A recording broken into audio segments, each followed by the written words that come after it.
Quanta consapevolezza può avere di sé un bambino di 7 anni? A prescindere dall'autismo, insomma, questa è una domanda che non credo che abbia niente a che vedere con l'autismo. Può avere a che fare con l'autismo se lui sa di essere autistico e quindi quanta consapevolezza ha della propria condizione. Se non lo sa è molto probabile che abbia consapevolezza di una sua diversità. A me è successo così, io non a 7 anni, ma insomma da quando ne ricordo, ricordo precisamente di essermi sentito fuori luogo, diverso dagli altri. È una consapevolezza che ti accompagna per tutta la vita, è una consapevolezza che diciamo che la società non fa in modo di evitare che tu possa sviluppare, perché comunque viviamo in una società che stigmatizza le differenze, le diversità e non perde occasione per farti notare quando e quanto sei diverso, e sempre facendo in modo che tu la viva come una cosa negativa.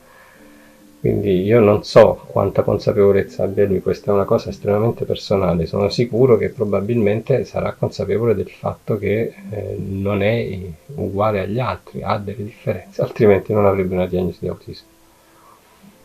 Testimonianze ce ne sono tante.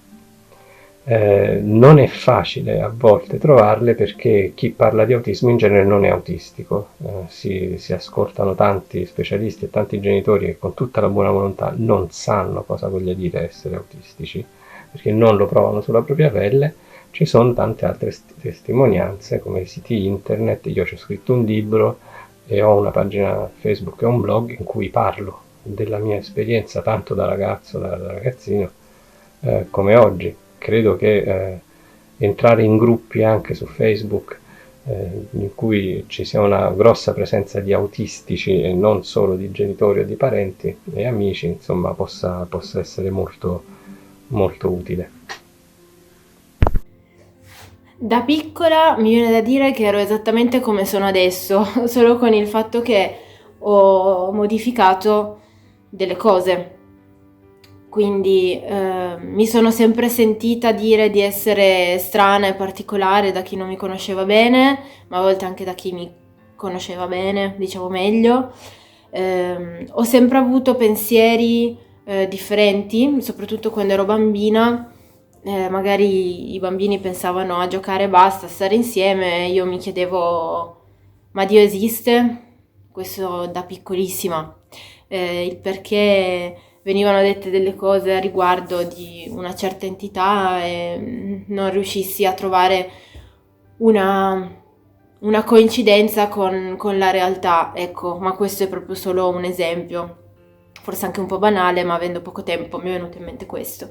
Ho sempre avuto degli interessi che sono gli stessi che ho adesso, quindi una passione sfrenata per il colore rosso, che ad esempio da piccola manifestavo di meno, diciamo la tenevo un po' più intima e poi ho deciso di esternarla un po' di più. Ho sempre avuto l'interesse per la danza, che è stato sempre il mio obiettivo ed è quello che è il mio lavoro tuttora. Ho sempre avuto delle difficoltà che ho anche adesso, ma in parte sono riuscita ad affrontarle in modo differente, ovviamente. Si impara e si capisce un po' di più come fare.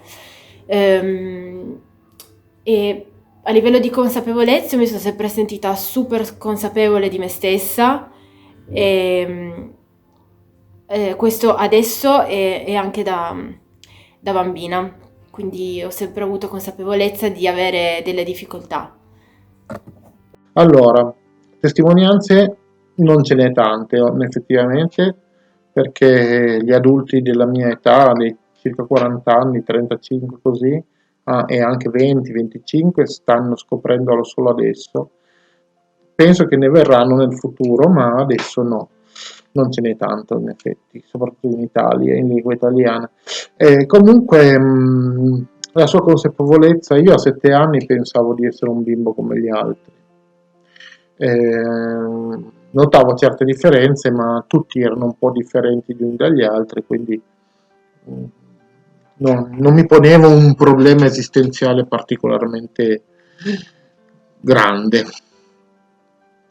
Che evoluzione avrà il tuo bimbo dipende anche dalle opportunità che gli dai. Non metterlo sotto una campana di vetro, fagli fare le sue esperienze. Ti rispondo provando a ripensare a me a quell'età. Io mi sentivo una bambina di 7 anni che pensava tanto, quindi proprio una testa pensante, che si sentiva spesso spaesata, atterrata sul pianeta sbagliato. L'evoluzione che avrà il tuo bimbo non lo può sapere nessuno. Comunque un ambiente comprensivo e ricettivo delle proprie esigenze sicuramente aiuta a crescere più sicuri. Invece per quanto riguarda le testimonianze, in rete ne trovi parecchie, sia come blog gestiti da persone autistiche che si raccontano. C'è il blog di Fabrizio Acanfor, Eccentrico, c'è il mio blog, Bradipi in Antartide, ce ne sono tanti. E poi anche nei vari gruppi di Facebook dove ci siano delle persone autistiche che parlano di sé, anche lì puoi trovare tante testimonianze.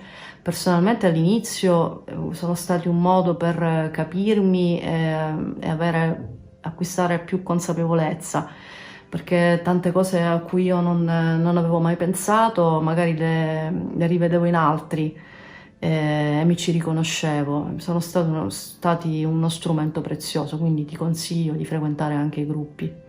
Allora, l'evoluzione che avrà il tuo bambino, ovviamente nessuno può dirlo, e lo scoprirete insieme, crescendo insieme.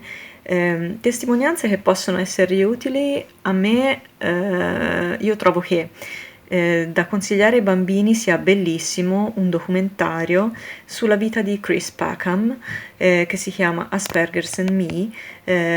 Non so se sia stato tradotto in italiano, attualmente è in inglese, ma probabilmente si può trovare con i sottotitoli o comunque raccontare i dialoghi al bambino. È un bellissimo documentario, molto semplice, molto diretto, e quindi io lo trovo particolarmente adatto.